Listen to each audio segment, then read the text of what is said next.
Thank you, Mr Acting Deputy President. I rise to speak tonight about the parlour state of the Queensland economy and the way that it is directly related to the Queensland Government's failure to plan. There's a cheesy old saying that says, if you fail to plan, you plan to fail. And as cheesy as it is, it's pretty apt when it comes to government planning. A government that doesn't plan, that doesn't keep an eye on the projects currently underway and look to the future for the next project to take off the shelf will fail to keep the economy moving. Last week, the Morrison government announced $1.9 billion of investments in road and rail projects in the southeast corner of Queensland. And I've got to commend the work of Member for Forde, Bert Van Manen, and his hard-working wife Judy for their lobbying for these projects in his electorate. They are absolutely relentless in working for this stuff. And it's great news for southeast Queensland. But, like Queenslanders, you learn to be a little bit sceptical, and I've lived in Queensland long enough to know for now it's just an announcement.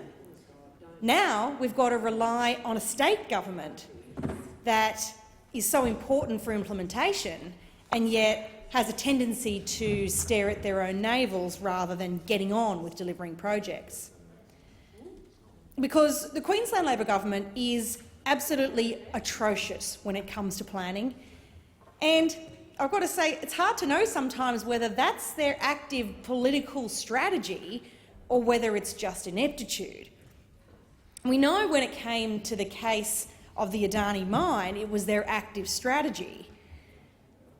They could say one thing in the regions and say another when they were in the cities by delaying and stalling and putting off getting on with the project. But part of me wants to see the good in people, and I want to see some humanity in the Palaszczuk government. So, maybe it is just a series of unfortunate events that created the need to release 105,000 megalitres of water from the Paradise Dam in the Burnett region.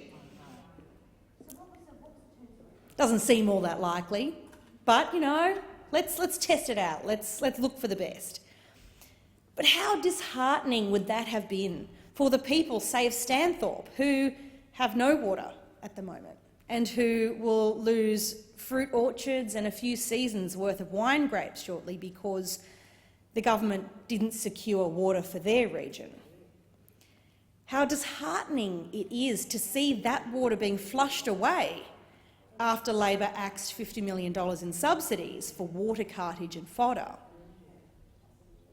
What a phenomenal waste. The Paradise Dam was built in 2005 by the then Bligh Labor government. And here's an acronym, ANCOLD, the Australian National Committee on Large Dams Incorporated, wrote in their Physical and Computational Scale Modelling System Analysis case study for Paradise Dam in 2015 that the damage that had been done to the dam was caused by the intense velocity and movement of water through the Burnett River in the 2010 to 11 and 2013 floods. Now, ANCOLD is full of very serious scientists and engineers who really know their stuff when it comes to water. And they did the full analysis and used a water simulation tank in Sydney, building the dam to a 1 to 70 scale and giving everything the full test through. Their report came out in 2015 and it helped inform Building Queensland in 2016 of the need for the repair work. Despite Building Queensland's recommendation that those repair works start back then, the Palaszczuk government, as usual, did nothing about it. And so, at this point, Queenslanders have a right to know if the Minister for Natural Resources, Mr Lynham, will allow Sunwater to fix it to a standard that will mean it can withstand the type of river flow that the Burnett is famous for. Remember, the Palaszczuk government, as usual, fails to plan.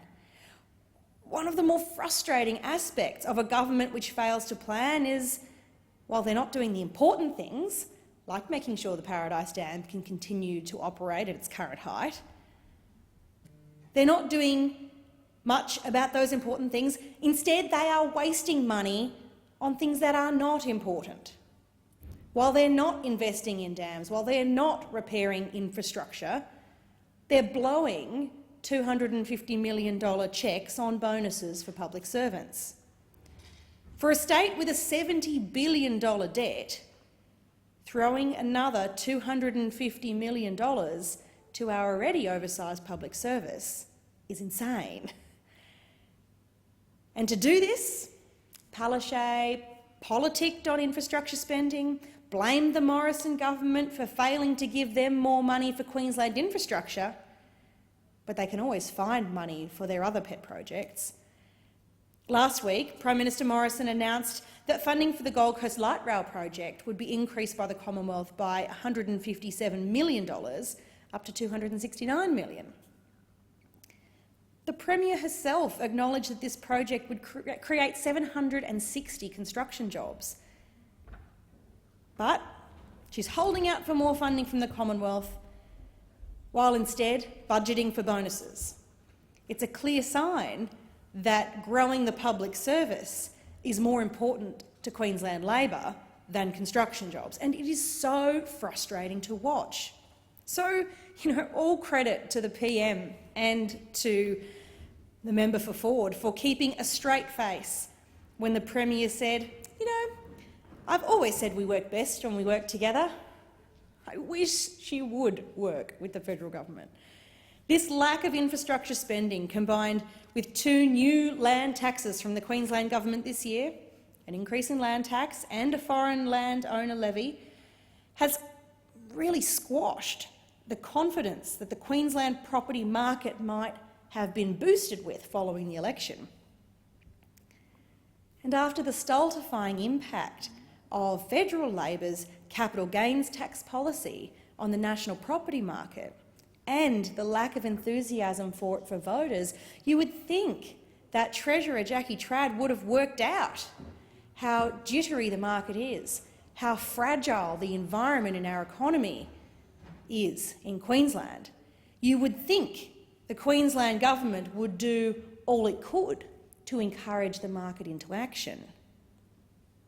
But, yet again, Labor fails to plan. They fail to look to the horizon, and they fail to look out for unintended consequences. The Property Council of Australia released their annual survey results in October, and to quote the report, the confidence levels of Queensland's property industry have fallen over the last quarter following the state government's announcement of land tax increases and a new foreign land tax surcharge. Property Council goes on to point out that what many economists know, and it's simple, that disincentivizing investment costs local jobs. Taxing investment ultimately hurts Queenslanders because investors just go and find another place to invest their money. The Property Council finished off with this. The Queensland government was rated in the survey as the lowest performing state government across the country. I'll repeat that one, the lowest performing state government in the country. So there you have it. The proof is there. Yet again, Labor's failure to plan fails the people of Queensland.